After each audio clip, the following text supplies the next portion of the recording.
Manipur da khundaminariba chingmi tami yelho furup khudingmak amatani haibagi pausdel piriba Mera gi thanil da pangthokpa Mera Houchongba ngasi Imphal gi Kangla da lining laishol amasung chatnabigi matungina harau tayamna pangthokre loinana Manipur da me ahumdagi thorakhiba tangdu leita da bapumnama Mera Houchongba na kokhanduna lamdamasi hanagi mahausagi punsida porangnaba Chief Minister N Birena pausdel pikre State Level Organizing Committee on Mera Houchongba 2023 na sinduna pangthokiba thoram aduda wangangbada Chief Minister na makhatara duna aikoina aikoigi ichilenau thigadabani amadi chanalonchat yokhatuna iramdam punna ngakchagadabani hariba thabak sing asi atopa mina laklaga tauraba yaba natte haikhi loinana Mera Houchongba ga mari leinana tampakta leiriba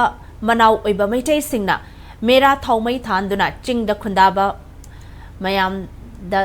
mayamba singda ekhoi leiri haiba khanghanduna machil manau oibagi nungsinabagi mari takpa wafam singsu Chief Minister na nauhona na ningsingkhi loinana Mera Houchongbagi State Level Organizing Committee asi chauthok handuna mathangi lakadaba chahida kumhai asi hena chauna pangthokna hotnagani haibagi thajabasu Chief Minister na phongdokhi Thauramasi hogdokpagi ayuki matamda Manipurgi ningthau leishemba sana jawba yauna amaiba amaibi singna Kanglagi Utrada men tongba amadi yenkhong tambagi lining laisholga mari lenaba thauram sing pangthokhi Thauramasi manung channa ching amasung tamgi tonga tongan ba district singdagi lakpa chingmi sing amasung tammi singi marakta pot lanakhi pot lanabagi thauram adu Chief Minister N Birena luchingduna hogdokhi Thauram aduda natki oiba jagoi saigi thauram kayasu pangthokhi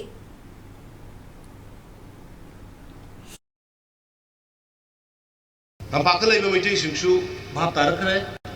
singa leiba singi sinlaw singsu bhap tarakre aikoi si self respect amaga gi amana amabu ikai khumnaba aduga amana amagi mateng pangnaba sinatane khoi tonga na hingba ngamoi haiba wakhalon se koi sab chana lakare adu madugumba singni tami ani gi marakta afaba relation Mayamaga manawagi leidini haibagi signal pinabagi adumba Mera thaumai yamna maruiba ekoi thaurum amani ekoi lawi aduna matung tarakpa mathang lakadaba chahi dachu fajana ekoi pangthoksi ngasigi sugumba Mera Houchongba thaurum sina Manipur da nahangai me ahumdagi thoiba phattaba thaudok wathok mihad mipunt mishimina awana taliba mayamsi Ishon mana ngasi ko bunu misting san mi lerga puno ko kohon biraka na ko shanti wele ingna lemin na hana gumna duksi chanel lemin na buda ishon ni jari Amaramda Mera Houchongba da chingmi tammi ani na punna pot lana ragal loishinbagi mahutta thamoi su lana duna amato oibagi wakhalol adu mapung phana sagat minasi haina Manipur gi ningthau leishemba sana jawbana phongdokre Mera Houchongbagi thauram aduda Rajya Sabha gi MP oiriba leishemba sana jawbana makhatara duna Mera gi thanil numitta chahi khudingi pangthokpa thauram asi lepa yadaba yelhomi singi yamna maruiba thauram ama oibana leibak irang leirabasu tangai fadana Thauram asi pangthokpani haikhi loinana chingmi tami yelhomi pumnamak punna hingminarakpani aikhoi amatani haibasi thauram asina takli maramasina ipa ipu singna thambiramba Manipur asi majeta na thugaina bahotnabagi mahutta aikhoi khudingmaki iramdamni khangna Manipur gi apunbagi saktam punna ngakminasi amadi tunglam chatta aphaba Manipur ama seminanaba amato oina hingminasi haina chingmi tami pumnamakta apel tawkhi Thauramadu the Minister Singh, MLA Singh, Lengaki Makok Thongbo Official Singh, Sana Konungi from Naiba Singh, Sana Mahi Temple Board ki from Naiba Singh, Marile Naba Thomi Singh, Tongan Bachingi Village Tagi Lakpuluching Singh, Ima Ibel Ahalaman, Amadi Naharul Kayana Sarukyaki.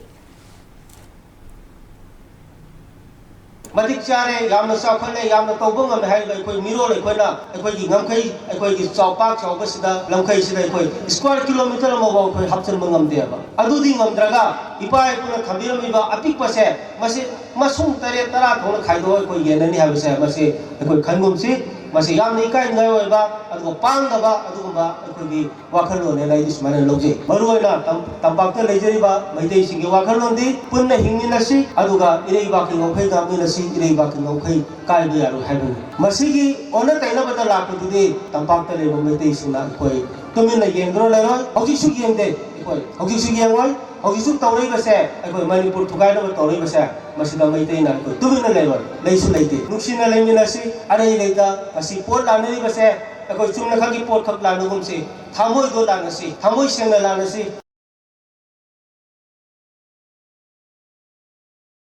Houchongba saruk yaba lakpa yelho chingmi singna chingmi tami amata oina matam pumbada nungsi chana na hingminabagi apamba phongdorakhi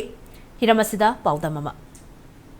Mera ki taramangni panba numita sahi kuding pangthokpa dugma Manipur gi Mera Houchongba haibadi chingmi tami anigi amato ibagi adugma masimnau oibagi mari sagaliba singumaba Mera Houchongba kumai asi hanak sahi gi oinasu khoigi lining laison am susat nami matung ina ngasi Imphal gi Kanglada Manipur ning thola semba sana zawna singna haidu kumai asi pangthokli kumai asida tongan ba Manipur gi fruit kangluki myoy kyana saruk yaba lakliba sida ho masida leidiba khoigi tongan fruit kangluki myoy sing unaduna kumai asina piriba pandam amsung thim masi matangda makhoi wakhalon khara taminasi khoigi maring fruit ki khoigi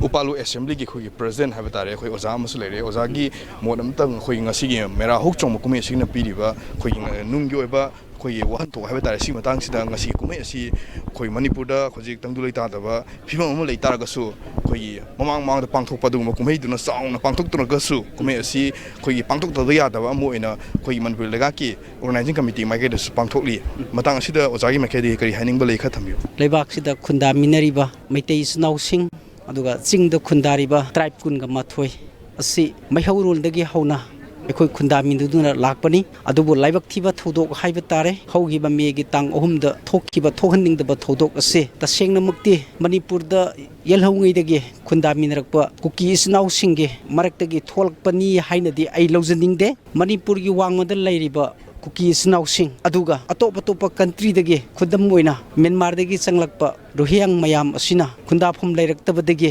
Manipur ꯑꯁꯤꯗ ꯆꯪꯂꯛꯂꯒ ꯊꯣꯛꯍꯟꯅꯤꯡꯗꯕ ꯊꯧꯗꯣꯛ ꯑꯁꯦ ꯊꯣꯛꯍꯟꯕꯅꯤ ꯍꯥꯏꯅ ꯑꯩ ꯂꯧꯖꯅꯤꯡꯉꯤ ꯑꯗꯨꯒ ꯂꯣꯏꯅꯅ ꯉꯁꯤ ꯄꯥꯡꯊꯣꯛꯂꯤꯕ ꯃꯦꯔꯥ ꯍꯧꯆꯣꯡꯕ ꯑꯁꯦ ꯃꯅꯤꯄꯨꯔꯒꯤ ꯄꯨꯋꯥꯔꯤꯗꯒꯤ ꯍꯧꯅ ꯆꯤꯡ ꯑꯃꯁꯨꯡ ꯇꯝ ꯏꯆꯤꯟꯅꯥꯎꯅꯤ ꯍꯥꯏꯕꯒꯤ ꯁꯥꯈꯤ ꯑꯗꯨ ꯉꯁꯤ ꯐꯥꯎꯕ ꯄꯤꯗꯨꯅ ꯂꯥꯛꯏ ꯍꯧꯖꯤꯛ ꯍꯧꯖꯤꯛ ꯂꯩꯔꯤꯕ ꯇꯪꯗꯨ ꯂꯩꯇꯥꯗꯕ ꯊꯧꯗꯣꯛ ꯋꯥꯊꯣꯛ ꯃꯌꯥꯝ ꯑꯁꯦ ꯚꯥꯞ ꯇꯥꯗꯕꯗꯒꯤ ꯊꯣꯛꯈꯤꯕꯅꯤ ꯍꯥꯏꯅ ꯂꯧꯖꯕꯒ ꯂꯣꯏꯅꯅ ꯀꯨꯀꯤ ꯑꯃꯁꯨꯡ ꯇꯝꯄꯥꯛꯇ ꯂꯩꯔꯤꯕ ꯃꯩꯇꯩ ꯏꯆꯤꯟꯅꯥꯎꯁꯤꯡ ꯑꯁꯤꯅ ꯉꯁꯤꯗꯒꯤ ꯑꯩꯈꯣꯏ ꯑꯃꯨꯛ ꯍꯟꯅ ꯅꯨꯡꯁꯤ ꯆꯥꯟꯅꯅ ꯚꯥꯞ ꯇꯥꯗꯕ ꯃꯌꯥꯝꯗꯨ ꯇꯥꯃꯤꯟꯅꯔꯦ ꯍꯥꯏꯔꯒ ꯚꯥꯞ ꯇꯥꯃꯤꯟꯅꯁꯤ ꯍꯥꯏꯕ ꯋꯥꯐꯝ ꯑꯁꯤ ꯊꯝꯖꯔꯤ ꯍꯧꯈꯤꯕ ꯃꯇꯝꯗ ꯏꯄꯨ ꯏꯄꯥ ꯈꯣꯏꯅ ꯁꯨꯃꯥꯏꯅ ꯍꯥꯏꯔꯝꯃꯤ ꯑꯗꯨꯗꯤ ꯃꯦꯔꯥ ꯍꯧꯆꯣꯡꯕ ꯍꯥꯏꯕꯁꯤ ꯑꯩꯈꯣꯏ ꯏꯆꯤꯟ ꯏꯅꯥꯎꯁꯤꯡ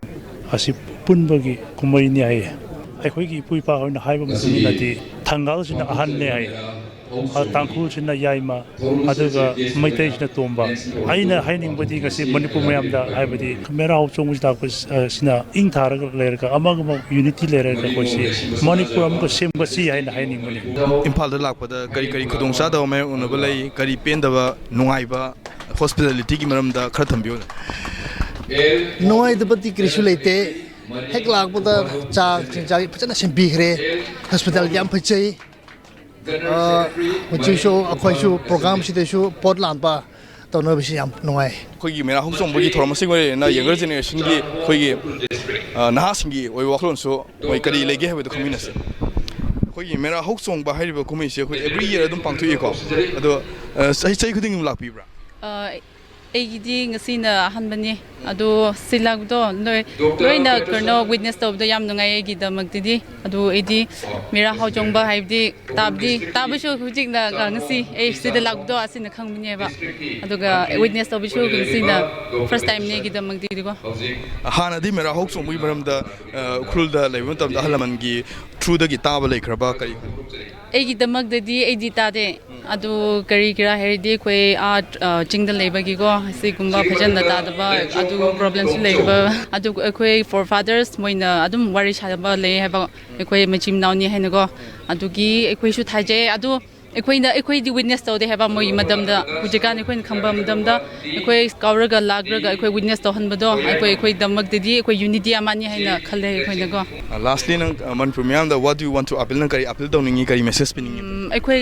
Manipurni, ekoi Manipur labor go. We don't have to think otherwise. No, we have to stay together. We have to live together, and we have to make peace to one another. Yeah. Tingasi Mera Houchongba thorom si sai kuding yaubi brai ba. Ai Mera Houchongba si 12 tik hona isoin to ho ni. Secretary aduna ngasi phaw ai lette. Ba kumai asina piri ba khoigi nunggi paujel haba tare. Singmi tami amatani hairi ba sigi matang sidadi. Hagol ba naharol singsida sigi lainani ba mari si hena sesna nanabagi wakhalon da kari hainingi. Yelangau mi hai ba si thadong na bi ate. Ako yek selai leiba makai je. Punba phai thadong na ba phatte. Tuan ba chingi district digi lakpa village ke ship sing amsung village ke lusing ba sing asiga unabada makhona pawdon lokpa makhona phongdor pu matungina khoigi Mera Houchongba haiba thormasin piriba nungi oiba wahanthok haibadi singmi tami amatani haiba asungba wahanthok asungba pawjel asi akhoi khudimakna haibadi yalomi khudimakna asugumba amato ibi wakhlon system ni aduna Manipur asi mausagum hana leramba dungba nusi sanaba amsung tangdulai taba laitaba khunai adu amhona porna hona minasi haibo hom asini palom sari ba camera pasal el subasarma gulana dalpalo hengbam impact news kangla